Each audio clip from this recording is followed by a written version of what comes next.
من لساني يفقه قولي. With due respect to and kind permission of Mr. President in the chair, I would like to present my full-length research synthesis titled Exposing the Subtle Prejudice Islamophobia's Grip on Textbooks and Media Representations. I would begin my synthesis by putting forth a couple of questions. How does my beard differ from that of Mr. Narendra Modi? How does my how is my beard different from that of Ravindra Jadeja, Virat Kohli, or Rohit Sharma for that matter? I would like to quote a couple of instances and then I would like to proceed further. 2 decades down the line, while I was working as a post-grad journalism intern at the Hindustan Times, Lucknow, I was given the task of reframing and rewriting the newspaper headlines to judge our journalistic rigor. I was being given the old newspapers from the archives that dated back to 2002, exclusively while the Gujarat massacre was on. I rewrote one of the headings as under 12 Muslims killed as Hindu mob attacks them. One Hindu also killed in retaliation. Hard to believe, my so-called mentor, Mr. Brajendra Parashar, rebuked me heavily and shocked me left, right, center, and asked me to immediately reframe the headline the other way around as 12 Hindus killed as Muslim mob attacks them, one Muslim also killed in retaliation. Now let me begin by defining and describing the term phobia. The term phobia translates to fear. It does not translate to hatred. I'm a stage 4 cancer patient. Needless to mention, why I've mentioned this here is I'm a claustrophobic. Who is a claustrophobic? Claustrophobia is a fear of being in enclosed spaces, such as crowded rooms, airplanes, and elevators. I'm claustrophobic not for these places, but for the machinery that my entire body goes into. The moment I'm being put into an MRI machine, I start to feel as if I'm lying in my grave. So, what is the conclusion? What is the inference that we draw from these two examples? I am phobic with the machines. I have a fear. I get frightened when I'm put into those machines. But I do not hate those machines. I fear lions, but I don't hate them. My wife gets afraid at the very sight of a lizard, but she doesn't hate lizards. So while I was traveling from Lucknow to Aligarh in Shatabdi Express, a couple, while I was just attending a conference as the conference chair, they said that, Maulana, please stop this client dealing. I did not shout. I did not shout at all. Very politely I said, Virat Kohli has taken the right step. To which the boy, the male fellow, he rebuked in a very strong voice. He said that, to nikal lo Pakistan. So with these examples, I would just like to begin the crux of my paper. Textbooks and media representations constitute two of the most powerful sites in modern nation building. They frame social consciousness, anchor collective memory, and disseminate normative visions of culture and citizenship. Within this ecosystem, Islamophobia has acquired a structural, not merely attitudinal character. It shapes everyday discourses of national belonging by aligning pedagogical authority and media persuasion with hegemonic narratives of majority culture.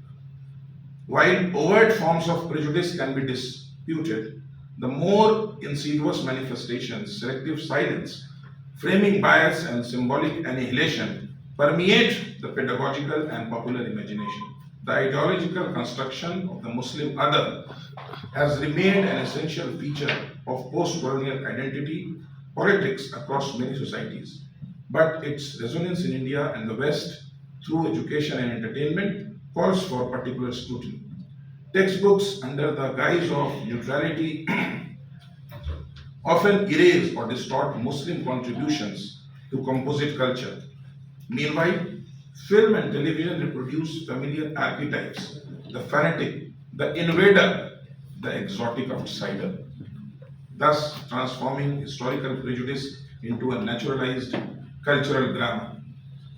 This study therefore seeks to unveil how these epistemic formations across the textual and the visuals sustain systemic Islamophobia. This paper interrogates the intertwined mechanisms through which Islamophobia infiltrates educational and media narratives, distorting perceptions of Muslim identities and histories. The guiding assumption is that Islamophobia operates not only as a set of prejudiced attitudes but also as an epistemic framework that governs what is said, omitted, and authorized as truth. Within a sociological and cultural studies lens, the paper situates this phenomena inside broader structures of power, representation, and nation making.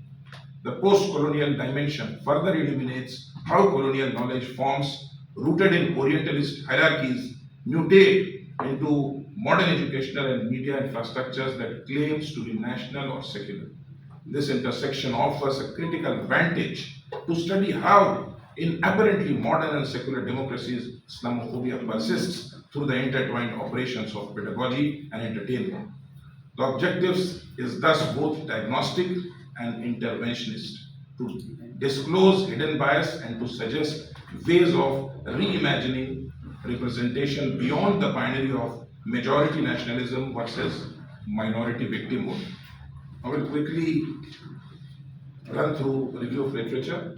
The study of Islamophobia, though a relatively recent construct in academic discourse, is deeply rooted in older genealogies of Orientalism, racialization, and nation building. Its conceptual lineage can be traced to the colonial encounter where, as Edward Said, 1978, argued, the West produced an imaginary geography that positioned Islam as a static, monolithic, and oppositional civilization.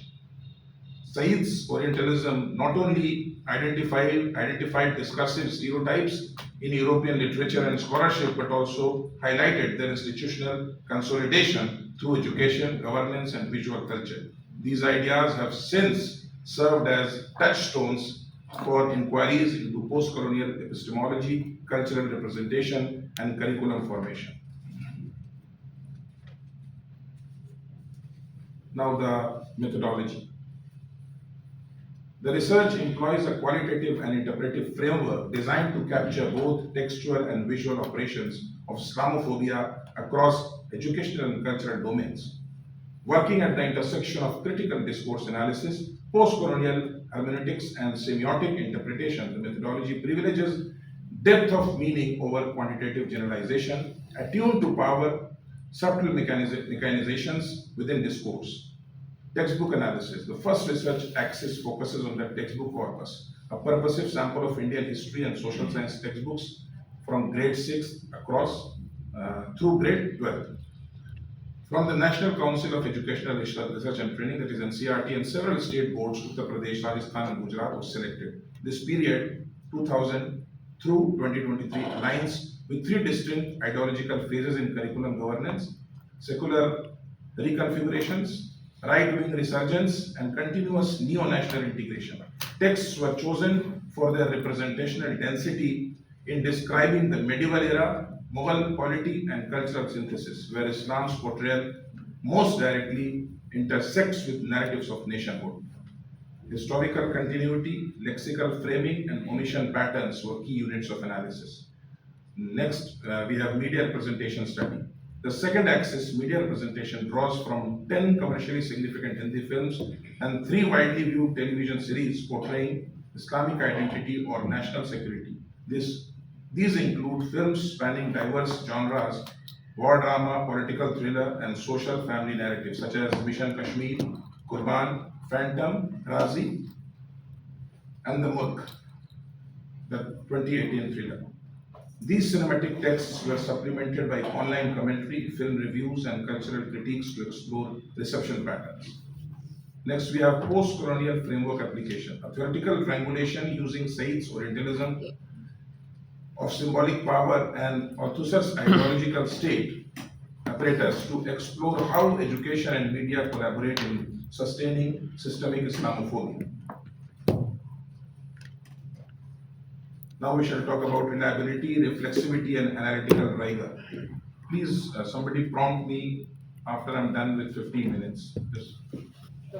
10 minutes. To maintain analytical validity, the data were triangulated across three vectors: intertextual comparison, that is cross-referencing textbooks and films addressing identical historical themes; intertemporal validation, contrasting content across different political regimes; and theoretical cross-mapping, testing interpretations against multiple frameworks; post-colonial theory, sociology of knowledge, and media studies.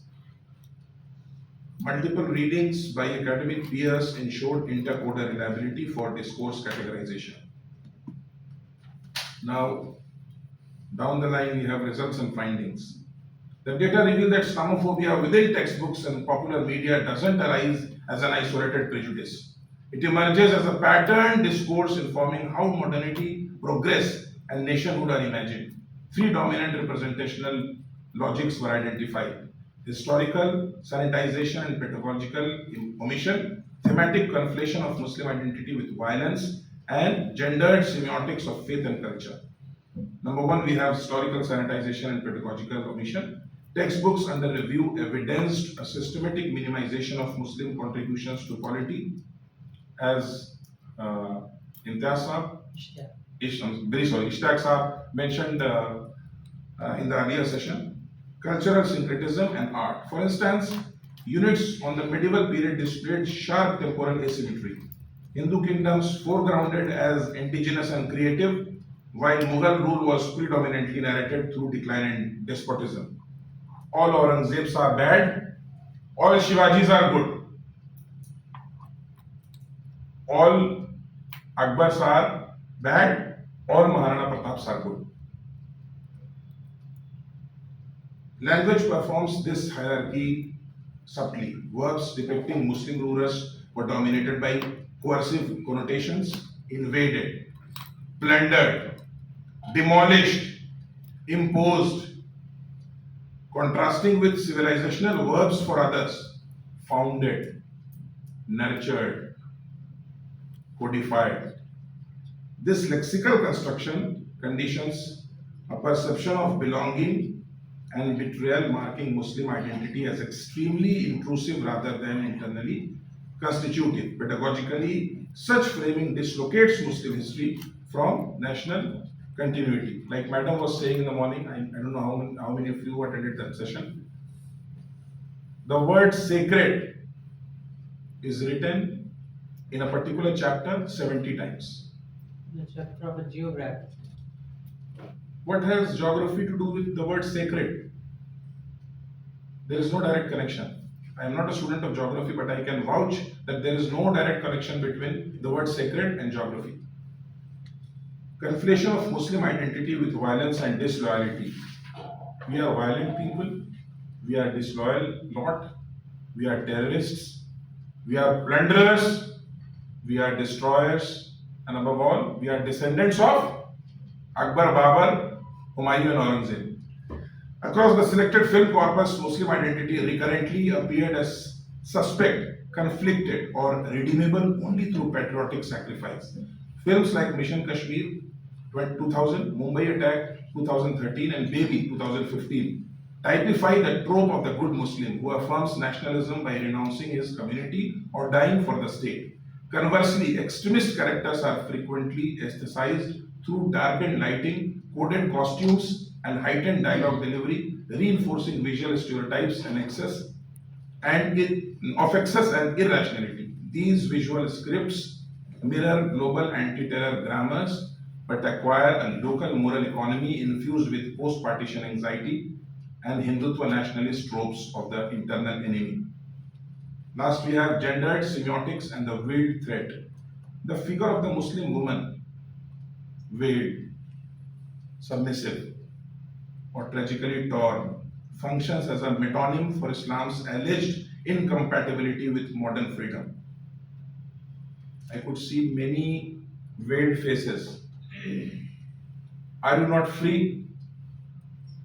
Will take up these questions in the discussion part.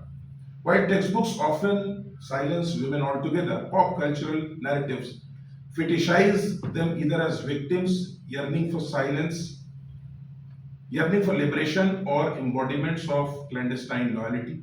Films such as Khuda Ke Liye or Razi dramatize this contradiction by oscillating between empathy and containment.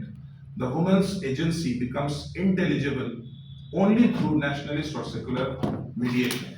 This dual image, Last 2 minutes. okay, this dual image sustains cultural paternalism under the guise of sympathy. Collectively, these findings suggest that textbook and screen reinforce each other's epistemic infrastructure. Both exercise symbolic power through what Pierre Bourdieu 1991 conceived as misrecognition, the normalization of inequality through conceptual neutralization.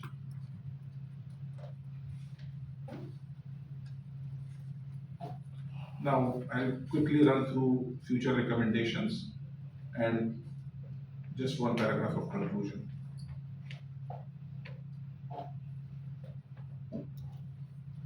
The findings of the study reveal that Islamophobia is not an incidental byproduct of ignorance, but a structured epistemic apparatus reinforced by the symbiotic relationship between pedagogy and popular culture. Number one, we have curricular reform from omission to integration, restructure historical narratives, abolish tokenism. Future syllabi must avoid isolating Muslim achievements into separate elective modules. True representation requires an integrated narrative where plural identities are presented as co-creators of the nation's history rather than exceptions to a dominant cultural norm. Second, we have media ethics and narrative diversification. Beyond the good Muslim archetype, filmmakers and writers must consciously subvert the binary trope where Muslim characters are only redeemable through hyper-patriotic sacrifice or the renunciation of their community. Gender-sensitive portrayals. Next, we have strengthening critical literacy. Implement engaged pedagogy. Drawing on the work of Bell Hooks, educators should adopt teaching methods that empower students to unlearn domination by foregrounding plural lived experiences. Last, we have policy and institutional accountability. Independent review committees establish multi-faith and interdisciplinary committees of historians and sociologists to review textbooks periodically. This would guard against the pedagogical violence of elective silences and ensure that changes in political regimes do not lead to the communal erasure of history.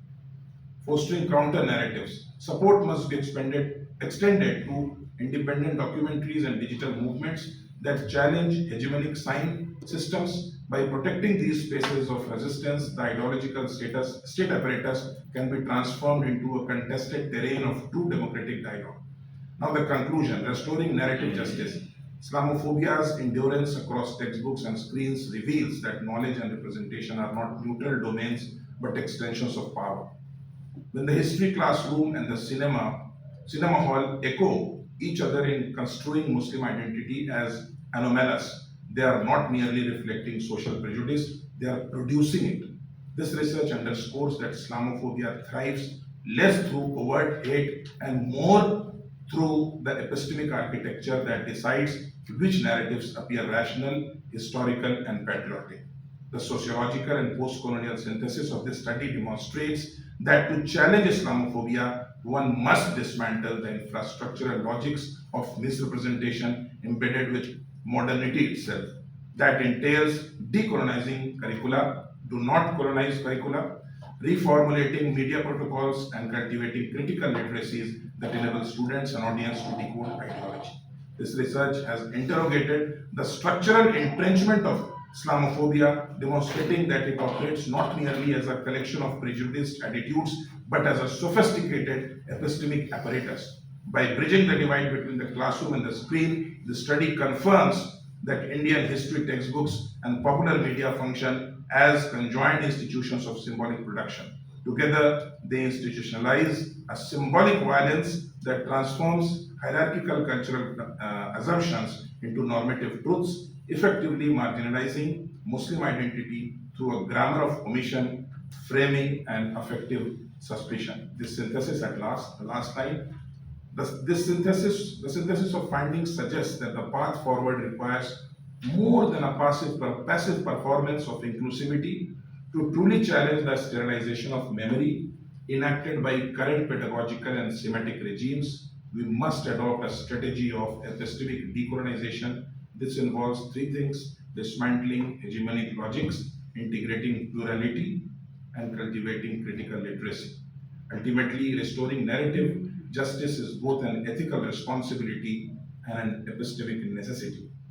When we reformulate media protocols and decolonize our institutional frameworks, we do more than just correct historical distortions. We reclaim the possibility of an inclusive nationhood rooted in justice rather than hegemony.